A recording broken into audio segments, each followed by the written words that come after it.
Now, to further discuss the situation with BMW as well as other issues of the day, we have with us Professor Shin Sang-hyup from Kyunghee University. Thank you for making the trip in today. Thank you. When you look at the situation with BMW, we're reminded of the emissions ring scandal that happened in 2015 with Volkswagen. What's different this time, of course, is that these cars seem to be only affected in South Korea for some reason. You know, you're not a car expert, so I'm not going to ask you why this has been happening with the engines itself.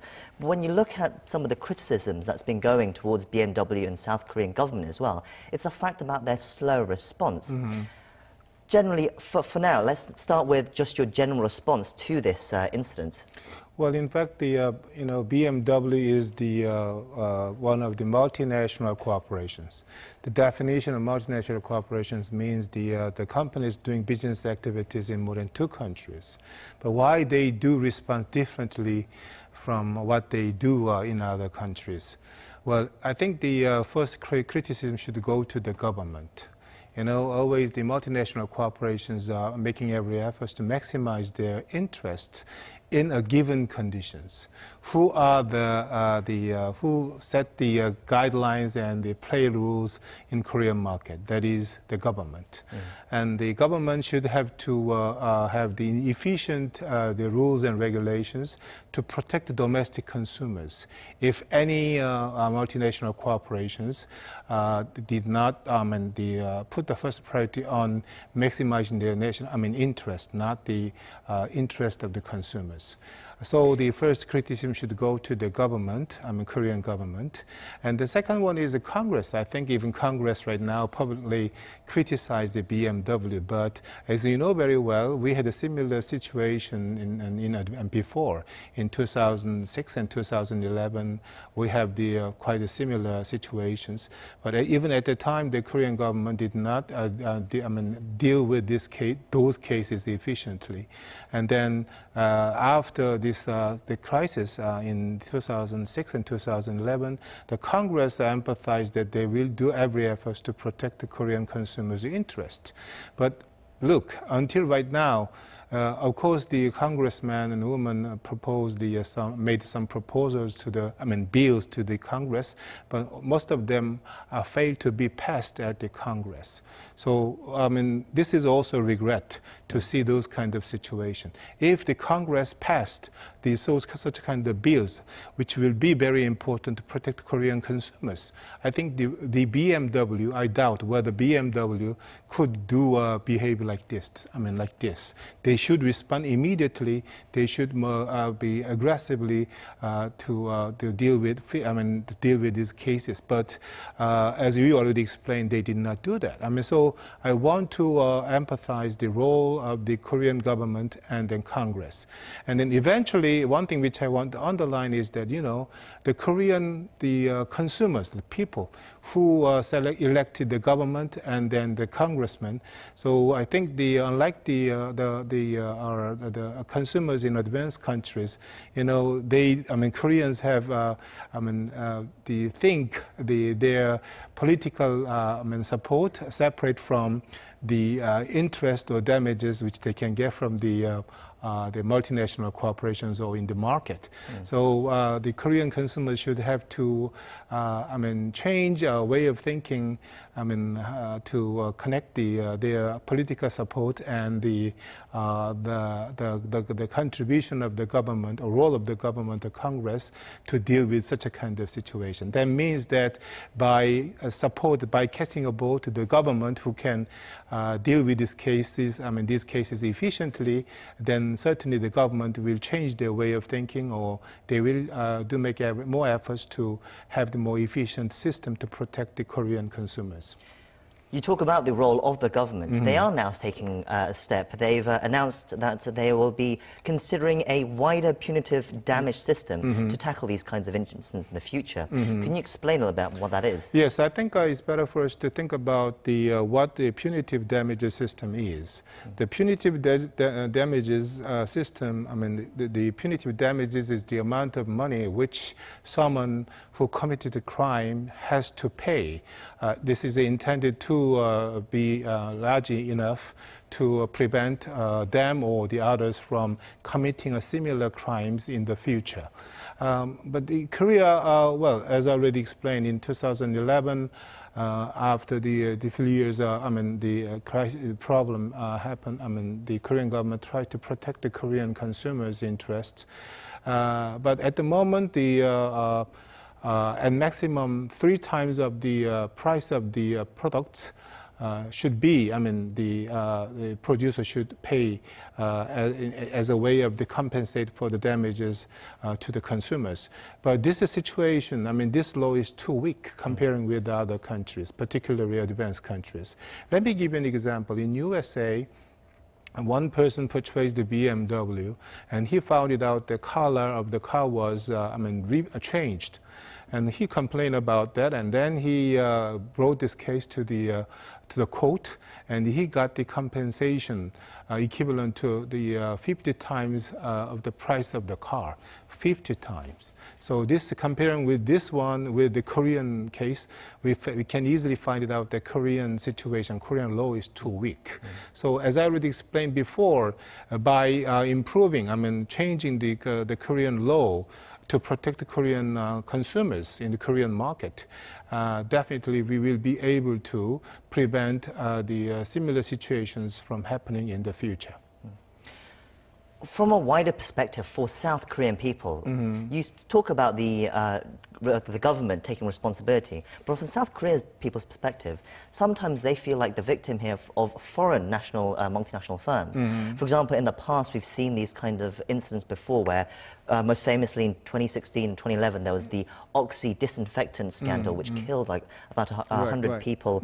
And then also there was the Sweden's IKEA incident where a toddler in the US died, and in the US they recalled all these cupboards. But in South Korea, they decided to leave it. Well, from South Korea's perspective, they feel like the multinationals, foreign companies, are taking advantage or not really caring about the Korean people. Do you think these concerns are justified? No, as I already explained, that the multinational corporations' eventual goal is to maximize their interests. So, the given conditions in Korean market has been set by the Korean government. Of course, the Korean market, the rules and regulations of the Korean market should be different, could be different from the other markets. But certainly, what is certain is that Korean market rule was not that much tight as much as the other advanced markets. That's the reason. The multinational corporations such as BMW, they do just try to take advantage of the given market conditions. So what I want to emphasize is that if the Korean government change the rule which require the multinational corporations respond immediately if some problems happen, and if they should have to suggest the more aggressive solutions to the problems, then they will respect it. Otherwise, they cannot keep or maintain their market share in Korean market. But one thing which is important, Korean market is getting, becoming larger and larger than before. Korean market must be one of the main markets in the world. Depending on the items of products, of course, there are some differences. But in case of the car, for European car makers, Korean market is certainly one of the most important markets. And then for USA automakers, definitely yes. So depending on the market, the items of products, the market conditions can be different, but what I'm certain is that the Korean government should have to make very efficient rules and regulations to protect the Korean consumers.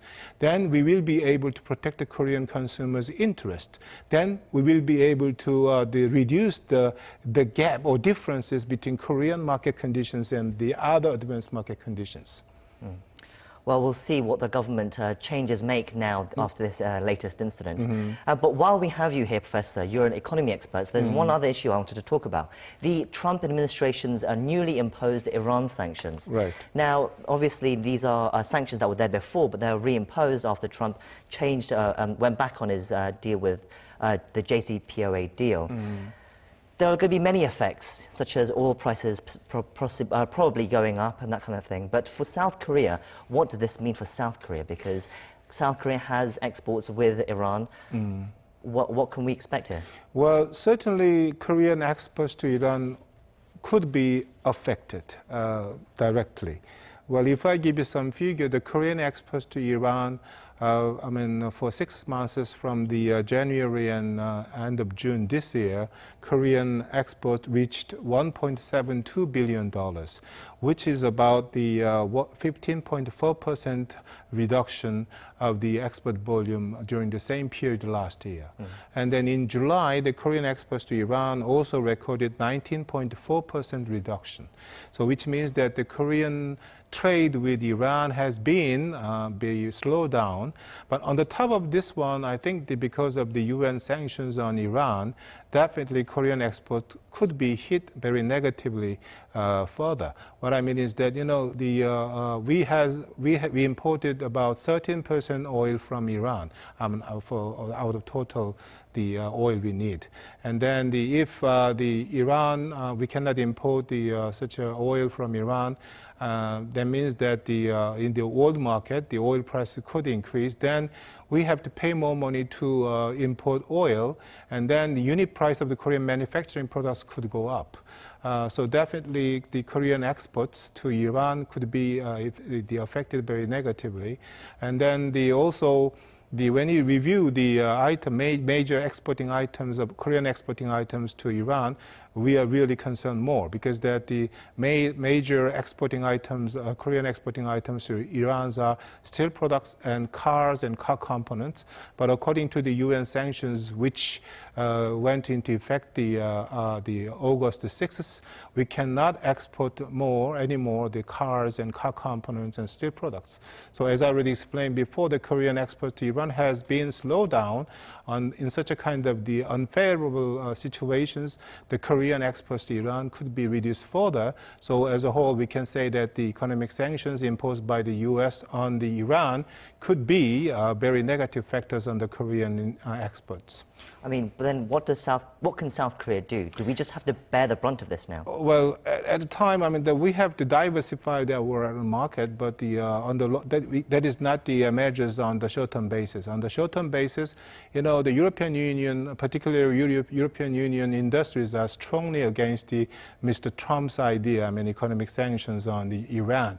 And then we have to work together, cooperate with the European Union member countries. But we are very, the USA is a very important partner for us politically and economically.